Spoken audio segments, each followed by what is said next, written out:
Trev, Steiny, Coach, what do you want to be called? Steiny's good. Steiny, welcome to the show. He stole my thing. I was going to call him Coach, but all right. You call him Coach? Yeah, I know, but you just took it, right? It was the moment thing, so. Steiny, welcome to the show. Appreciate it. Glad to be here. How's retirement treating you? It looks well on you. It's been good. Yeah? It's been good. Yeah. I mean, I certainly feel horrible about the whole COVID thing on everybody, but I know. That's as soon as I did, I went and bought a boat, and I've been kind of just doing my thing. So that's what you do in retirement, though. You go buy a boat, or you buy a car, you buy a cottage or something. That's just the thing to do, right? That's what makes it official. That's what makes it official. But yeah, it wasn't a new boat, trust me. But it was. Yeah, it's been pretty cool so far. So. What kind of boat? Like a pontoon? Like a ski boat? Pontoon's more my style. Yeah, pontoon. But I ended up getting some 19.5 foot that, I don't know, it's a bow ride or something, but it's fun to goof around on, but I still haven't got my license. I still haven't got... We have the boat, though. That's step one. I got the boat, yeah. Matt's got his license, or he's a couple days away from it. So really? It'll be good when he gets it, then I can be a passenger. What a change of events, eh? He'll be driving you now, all of a sudden. It's nice. Yeah, and he'll need to. Yeah. He'll teach you. Yeah. So like the retirement, it didn't come out of nowhere, but I don't know, I guess people weren't really talking about it, but when everyone saw it in the Chronicle Herald that you were retiring, and it said that you're going to focus more on Matt and your family, what does that include, like, in helping your son reach that next step, I guess? Well, I wouldn't, it's more my interest that Matt's been away playing at St. Andrews for 2 years, and he goes to Cornell, and I really haven't seen him play. So that's just one thing that I'd like to do, is I'd like to get down and watch him play. He's, he's got minimum, 3 years left type thing to play university hockey, and that's if he passes. So, and probably just as big an issue is I have both my parents are back home, and dad's failing with the Alzheimer's, so he's, the lights are flicking a little bit. So he knows me and my brother, and for the most part things real close, but he's losing it fast. So but it's too bad because I can't go there right now really and visit. It's true. But it's certainly what I want to do. And my mom's kind of the same position. Her memory's not as bad, but she's wearing down. It's at that age. Yeah, they're up in their high 80s. So You've been chasing your hockey career around for a long time too, right? So that wears on them, I'm sure. Yeah, they certainly did, but I was going to say my mom wasn't much into the rough stuff, so she didn't follow it that closely.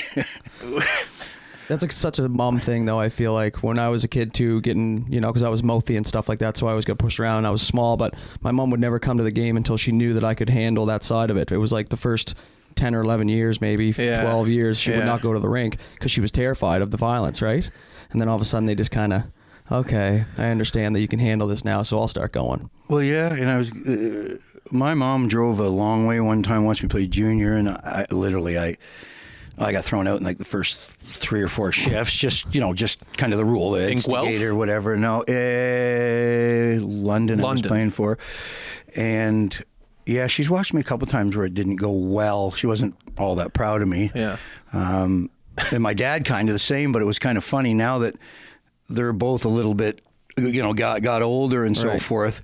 It's okay for Matt to play like that, but it wasn't for me. I was supposed to.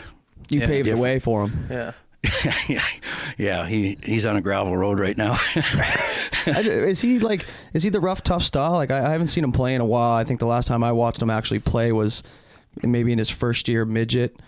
But I don't remember it ever being really that rough. Maybe it's just the style of game today, or I'm not sure. No, I don't think. I think that's probably, if nothing more, probably why there was interest in him, is because he has an edge to his game a little bit. Probably gets it honestly. There are more skilled players out there, but they've gone so far to, letting the little guys and so forth and all the obstruction and so forth that a lot of the NHL teams or the hockey feel that maybe they've lost that element, and the guys got rid of their tough guys a little bit. So now there's nobody regulating except for the refs on some things. So they like the Tom Wilson type and a few of these guys. So I think they're going a little bit that direction. Some teams are, and some teams aren't at all. But that's certainly part of his game. Yeah, and I'll be honest, it's a part of the game that, I felt that I was more proud of myself for sticking up for my teammates and putting in a good effort than I was if I got a goal or not, because you can't always you can't guarantee a goal, but you can guarantee you're going to play hard. That's right. Yeah, that's true. It's a big thing to bring to the table. And if you can bring that edge every single night, like you said, the teams nowadays, I think if you just listen to the fans alone, they want that aggressiveness back. They want the tough guys back. They want that part of the game. And it's just something that isn't really taught.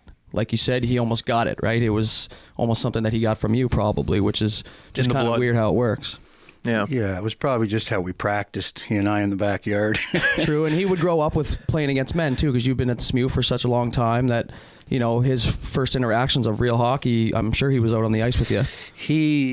Yeah, and that's the one benefit of being a coach is, hockey guys, I still say this as much as we're getting dragged through the mud a little bit now, best guys around really, as the process of growing up and so forth. So to have your son almost raised by, the hockey players, but university guys, for what people would say, ooh, he shouldn't have seen that, I disagree. He saw it all. He was allowed to see it. He saw the emotions. He saw guys that didn't work hard, what happened to them. And he watched guys that just came in here as nothing, like a Sean O'Donnell ends up playing professionally for years. Or nowhere. And when that guys like that check so many boxes for him, I think it's kind of good evidence that if I ever want to play at any height type of level, I'm going to have to play hard. It allows you to grow up. Once you see that surrounding and you see guys go through adversity, it allows you to grow up quicker. Not even at that level, at any level. If you're around grown men playing a sport and you see a little bit of, not controversy, but adversity, it helps you for downs, sure. That kind of stuff. I think the one thing that would help too is, like you said, the benefit of being a coach is not only is he getting to see this, but he's hearing the side of it from you too. I'm sure you go home and talk about it, or you've talked about it in the rink, but he gets to hear along with the visual part of it too, and that kind of puts it all together for you.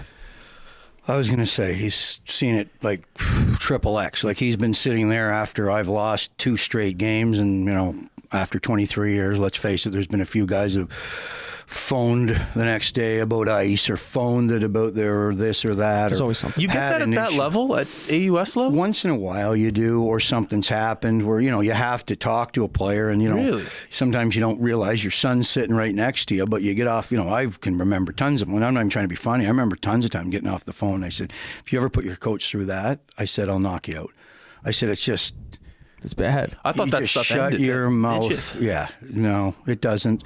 I've never had a lot of it, you know what I mean? But there are some guys that legitimately, and hey, just because a player comes, complain doesn't mean they're wrong all the time. Yeah. I mean, in fact, I just got a guy, Mike Dawson, actually, a long time ago, my first year coaching. I dragged him out of the dressing room. He sent me a text this morning and literally said, you benched me in the third period because I took a penalty in the second. And I was sour, and I can remember asking you, why did I sit? I'm brought in here to be a leader. I'm doing my MBA at Penn Acadia. And my only answer, I don't remember it at all. But my only answer was, well, if I can bench you, I can bench anybody. So maybe that'll put the dressing room, And it's a good answer. I thought it was a good answer if that's what I gave him. But my response back was, but I probably just didn't see the penalty. That's your only answer, right? I don't remember that. So much happens for you, for you as a coach, to have to try and pick up on everything and remember this and remember that and remember that. Like it's just one of those things that no one really gives that much respect to. You know what I mean? Because you don't see it. Yeah. During this time right now, what is it right now, June? What would you be doing if you were still the head coach? Would you be recruiting, or would you be relaxing? Like, what's going on in the month of June right now as a head coach for a hockey team in the AUS? Comes with mixed, because I'm not patient in any way. So I almost, this time of year right now, I would be recruiting. I'd be stressed. You know what I mean? Yeah, because there's so many kids.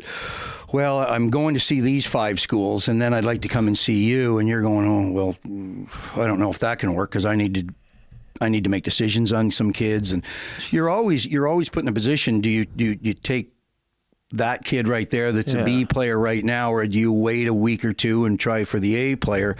And you see it all the time. At the last minute, the kid goes someplace else. You go to the B player who you thought was the B player, and he's gone somewhere else because he didn't want to wait. And then you might find out that the B player was actually better. So it's not a fun time of year. It's actually better during the season, I think, because you can somewhat control things, where recruiting can get difficult. And is it almost difficult in the back of your mind knowing that there's some guys on the brink of, maybe going to pro, maybe going to the coast, maybe going to A throughout the year, knowing, okay, maybe my top 3 centermen, there's a possibility that mid-December they could be gone. Does that ever weigh on you as a coach? Or it doesn't that way. I think when some of the players start talking in May and June, I might go to the coast. Yeah. I usually, not in a negative way, wash my hands, because if a kid at that point still is, pushing that fork in the road, Right. to play for $400 or $500 a week and not valuing his school, I'd rather go after the kids. I am 100% going to school. Yeah. It's just a matter of which one.